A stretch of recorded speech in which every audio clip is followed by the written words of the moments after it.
Video like जरूर कर लीजिए और ऐसे वीडियो लगातार फ्री में पाने के लिए चैनल को तुरंत सब्सक्राइब कर लीजिए और बेल आइकन को जरूर टैप कर लीजिए ताकि आगे भी सारे वीडियो आपको मिलते रहे। यूट्यूब में फॉलो करते हैं तो प्लीज ये वाला फ्री टेलीग्राम चैनल जरूर ज्वाइन कर लीजिएगा। सारे नोटिफिकेशन सारे अपडेट यहीं पे आते हैं, ध्यान रखिए। नमस्कार दोस्तों, स्वागत है आपका स्टडी फॉर एग्जाम्स में। दोस्तों, यूपीएसआई 2025 के लिए सामान्य अध्ययन सीरीज का यह 5वां वीडियो है। 4 वीडियो पहले आ चुका है और उसके लिए प्लेलिस्ट बना दी गई है। अगर आपने वो वीडियो नहीं देखा है तो प्लेलिस्ट को फॉलो करके सभी वीडियो देख लीजिएगा। आप सभी को पता है कि इस सीरीज में कुल 25 क्वेश्चन होते हैं। सभी वीडियो में जो है 25 क्वेश्चन होते हैं, 25, और ये प्रश्न सामान्य ज्ञान और संविधान से संबंधित होते हैं। मूल विधि की अलग से वीडियो लाई जाएगी। तो आइए वीडियो शुरू करते हैं और देखते हैं आज का पहला प्रश्न। हम लोग भारत में बाल लिंगानुपात को यहाँ पे भरना है किस आयु वर्ग में। आयु वर्ग में प्रति 1000 पुरुषों पर महिलाओं की संख्या के रूप में परिभाषित किया गया है। तो इसका सही आंसर आपका ऑप्शन डी है, 0 से 6 वर्ष। भारत में बाल लिंगानुपात को 0 से 6 वर्ष आयु वर्ग में प्रति 1000 पुरुषों पर महिलाओं की संख्या के रूप में जो है परिभाषित किया गया है। इसका ऑप्शन डी सही है। किस संशोधन द्वारा संपत्ति के अधिकार को मौलिक अधिकार के रूप में भारत के संविधान से हटा दिया गया है? तो यह संविधान संशोधन किया गया था। इसका ऑप्शन बी सही है, 42वां संविधान संशोधन था और यह 1978 में हुआ था, 1978 में। तो इसका ऑप्शन बी सही है। मांसपेशियों के निर्माण और बढ़ने और एंटीबॉडी बनाने के लिए निम्नलिखित में से कौन सा तत्व जो है आवश्यक है? Protein, carbohydrate, vitamin, calcium. तो इसका सही आंसर है आपका ऑप्शन ए, प्रोटीन। निम्नलिखित में से कौन सी बीमारी विषाणु जनित बीमारी है? Malaria, cholera, typhoid, rabies. तो इसका सही आंसर वो आपका ऑप्शन डी है, रेबीज जो है यह विषाणु जनित बीमारी है। इसके अलावा HIV यह भी विषाणु जनित बीमारी है। कॉलरा प्रोटोजोआ कारक है इसका बीमारी का, और कॉलरा और टाइफाइड जो है यह जीवाणु जनित यानी बैक्टीरिया जनित बीमारी है। इसका ऑप्शन डी सही है। 10 की जनगणना कराने की जिम्मेदारी निम्नलिखित में से किस मंत्रालय पर है? तो इसका सही आंसर है वह आपका ऑप्शन बी, 10 की जनगणना कराने की जो जिम्मेदारी है वह गृह मंत्रालय के ऊपर है।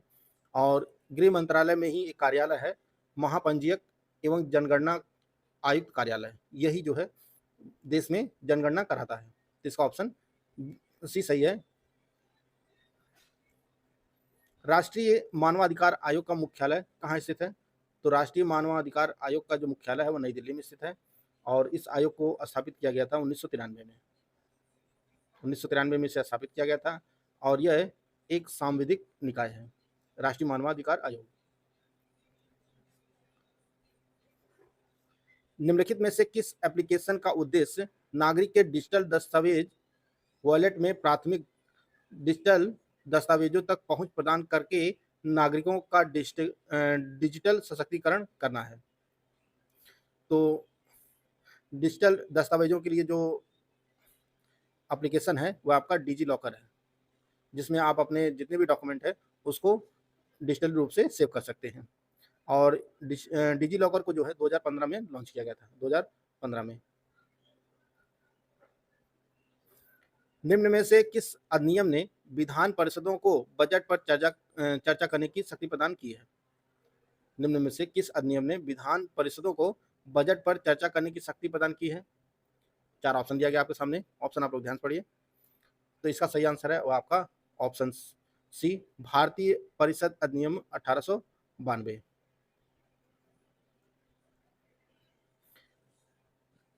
भारत के संविधान के किस भाग में केंद्र और राज्यों के बीच वित्तीय संबंधों का वर्णन है? तो यह संविधान 12 में है, संविधान के भाग 12 में है। और संविधान के भाग 12 में 268 से 298 तक, 298 तक, अनुच्छेद 268 से अनुच्छेद 298 तक जो है जो अनुच्छेद हैं वह केंद्र और राज्यों के बीच वित्तीय संबंधों के बारे में है। तो इसका ऑप्शन सी सही है, भाग 12। भारत सरकार ने जल प्रदूषण निवारक एवं नियंत्रण अधिनियम कब पारित किया था? तो यह 1974 में पारित किया गया था। इसका ऑप्शन डी सही है। Planned economy for India, planned economy for India नामक पुस्तक के लेखक कौन है? तो इस पुस्तक को जो लिखे हैं वह है एम विश्वेश्वरैया, और इन्हें एम विश्वेश्वरैया जी को 1955 में भारत रत्न से सम्मानित किया गया था। इसका ऑप्शन ए सही है। और यह पुस्तक जो है, यह किताब 1934 में प्रकाशित हुई थी, 1934 में प्रकाशित हुई थी। भारतीय भारतीय संविधान की निम्नलिखित में से कौन सी विशेषता अमेरिकी संविधान से नहीं ली गई है? मौलिक अधिकार, राज्य के नीति निर्देशक सिद्धांत, न्यायपालिका की स्वतंत्रता, राष्ट्रपति का महाभियोग। तो इसका सही आंसर है वह आपका ऑप्शन बी। राज्य के नीति निर्देशक सिद्धांत जो है यह अमेरिकी संविधान से नहीं लिए गए हैं, यह आयरलैंड के संविधान से लिए गए हैं, आयरलैंड के। बाकी तीनों जो है मौलिक अधिकार, न्यायिक स्वतंत्रता, न्यायपालिका की स्वतंत्रता और राष्ट्रपति का महाभियोग, ये तीनों जो है अमेरिका के संविधान से लिया गया है। राज्य के नीति निर्देशक सिद्धांत जो है यह आयरलैंड के संविधान से लिया गया है। इसका ऑप्शन बी सही है। निम्नलिखित में से किस राज्य केंद्र शासित प्रदेश की विधानसभा में सदस्यों की संख्या सबसे कम है? किस राज्य केंद्र शासित प्रदेश में विधानसभा की जो सीटों की संख्या है वो सबसे कम है? आपको बताना है। पुदुचेरी, सिक्किम, गोवा, मिजोरम। तो पुदुचेरी में जो सीटों की संख्या है वो आपका 30 है, सिक्किम में 32 है, गोवा और मिजोरम दोनों में जो है 40-40 है। गोवा मिजोरम दोनों में सीटों की जो संख्या है वो 40-40 है। तो जो सबसे कम है वो पुदुचेरी में है। इसका ऑप्शन ए सही है। उत्तर प्रदेश संस्कृत संस्थान की स्थापना कहाँ की गई थी? उत्तर प्रदेश संस्कृत संस्थान की जो स्थापना है यह लखनऊ में 1976 में की गई थी। इसका ऑप्शन ए सही है। बढ़ते अगले क्वेश्चन की तरफ। अगला जो प्रश्न है वह निम्नलिखित में से किस संशोधन अधिनियम के अंतर्गत राष्ट्रीय पिछड़ा वर्ग आयोग को संवैधानिक दर्जा प्रदान किया गया था? किस संविधान संशोधन अधिनियम द्वारा? तो इसका जो सही आंसर है वह आपका ऑप्शन सी, 2018 में 102वां संविधान संशोधन किया गया था 2018 में। इसका सी ऑप्शन जो है वह सही है। भारतीय संविधान के किस अनुच्छेद में उल्लेख है कि बाहरी आक्रमण और आंतरिक गड़बड़ी के खिलाफ राज्यों की रक्षा करना केंद्र का कर्तव्य है? यह किस अनुच्छेद में है? तो इसका सही आंसर है 355। अनुच्छेद 355 में जो है यह उल्लेख है कि कोई भी राज्य पर आक्रमण या आंतरिक गड़बड़ी के खिलाफ जो है जो रक्षा करेगा वह केंद्र सरकार करेगी। इसका ऑप्शन सी सही है। निम्न को सुमेलित करना है। राज्य दिए गए हैं और स्थानांतरित खेती का नाम दिया गया है, कृषि का नाम दिया गया है। किस राज्य में जो है स्थानांतरित कृषि को किस नाम से जाना जाता है? 4 ऑप्शन भी दिया गया है। ऑप्शन आप लोग ध्यान से पढ़िए। तो छत्तीसगढ़ में स्थानांतरित कृषि को दीपा के नाम से जाना जाता है, दीपा। और हिमालय क्षेत्र में इसे खिल के नाम से जाना जाता है, खिल। झारखंड में स्थानांतरित कृषि जो कुरुआ के नाम से जाना जाता है, और राजस्थान में वालतरे के नाम से जाना जाता है। तो इसका जो सही आंसर हो जाएगा वो हो जाएगा आपका 3142, 3142 यानी बी ऑप्शन इसका सही आंसर है। दूध प्रोटीन के पाचन के लिए दिए गए एंजाइमों में से कौन सा उत्तरदायी है? दूध प्रोटीन के पाचन के लिए दिए गए एंजाइमों में से कौन सा उत्तरदायी है? तो इसका जो सही आंसर है वो आपका डी है, रेनिन। सही मिलान करना है। 4 वेद दिए गए हैं और वे वेद में जो है किन से संबंधित है उनको आपस में सुमेलित करना है। ऑप्शन भी दिया गया है। ऑप्शन आप लोग ध्यान से पढ़िए। तो ऋग्वेद जो है वह इसमें ऋचाएं और प्रार्थना है। यजुर्वेद यजुर्वेद में ऋचाएं और अनुष्ठान है। सामवेद संगीत संगीत से संबंधित ऋचाएं हैं। और अथर्ववेद में जो है वह तंत्र मंत्र है। अथर्ववेद में तंत्र मंत्र है। तो इसका जो सही आंसर हो जाएगा वो हो जाएगा 4 2 1 3, यानी ए ऑप्शन इसका सही है।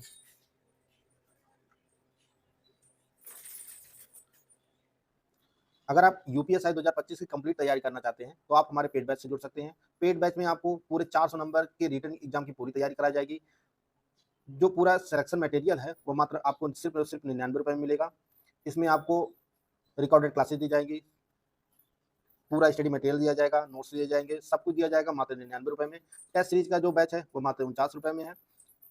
करना क्या है, आपको ज्ञान सर एजुकेशन ऐप को इंस्टॉल करना है और उसमें कूपन कोड यूज करना है, ज्ञान सर डिस्काउंट। यह कूपन कोड यूज करेंगे तो आपको 90% तक का डिस्काउंट मिल जाएगा और यह कोर्स मात्र आपको 99 रुपये में मिल जाएगा। और टेस्ट सीरीज वाला बैच जो है वो मात्र 49 रुपये मिल जाएगा। पेड बैच से जुड़कर जो है आप अपनी तैयारी को बेहतर कर सकते हैं। भारतीय संविधान में किस प्रकार की शासन प्रणाली की व्यवस्था की गई है? 4 ऑप्शन दिया गया है। लोकतंत्रात्मक, अध्यक्षात्मक, संसदात्मक और अर्ध लोकतंत्रात्मक। तो इसका सही आंसर आपका है ऑप्शन सी, संसदात्मक जो है भारतीय संविधान में शासन प्रणाली की व्यवस्था की गई है जो है वह है संसदात्मक। इसका ऑप्शन सी सही है। किसी जाति तथा जनजाति को अनुसूचित जाति तथा अनुसूचित जनजाति घोषित करने हेतु शक्ति संपन्न सांविधिक प्राधिकारी कौन है? तो भारत के राष्ट्रपति जो है वह किसी जाति को अनुसूचित जाति या जनजाति के रूप में सूचित करने के लिए जो शक्ति प्रदान है वह भारत के राष्ट्रपति को है। और यह शक्ति प्रदान की गई है भारतीय संविधान में 338 बी। तो इसका ऑप्शन जो है ए सही है। 15 अप्रैल 1980 को भारत में कितने बैंकों का राष्ट्रीयकरण किया गया था? तो 1980 में कुल 6 बैंकों का राष्ट्रीयकरण किया गया था और 1969 में 14 बैंकों का राष्ट्रीयकरण किया गया था। पहले 14 बैंकों का राष्ट्रीयकरण किया गया, फिर 1980 में 6 बैंकों का राष्ट्रीयकरण किया गया था। इसका ऑप्शन सी सही है। पॉलीग्राफ एक उपकरण है जिसे आमतौर पर कानून लागू करने वाली एजेंसियों द्वारा उपयोग किया जाता है। तो इसे जो है झूठ का पता लगाने के लिए किया जाता है पॉलीग्राफ। इसका ऑप्शन बी सही है। सूची 1 को सूची 2 से जो है सुमेलित करना है। रसायन दिए गए हैं और वे रसायन किन चीज़ों में उपयोग होता है उनके साथ जो है सुमेलित करना आपस में। पोटेशियम ब्रोमाइड है, इसका उपयोग जो है फोटोग्राफी में किया जाता है। फोटोग्राफी में पोटेशियम नाइट्रेट यह बारूद बनाने में किया जाता है इसका उपयोग। पोटेशियम सल्फेट यह जो है उर्वरक के रूप में इसका यूज होता है। और मोनो पोटेशियम टार्टरेट जो है यह बेकरी में इसका उपयोग किया जाता है। तो इसका जो सही आंसर हो जाएगा वो हो जाएगा 2 4 1 3। ए ऑप्शन इसका सही है। किसी देश में जीवन स्तर का प्रतिनिधित्व किसके द्वारा किया जाता है?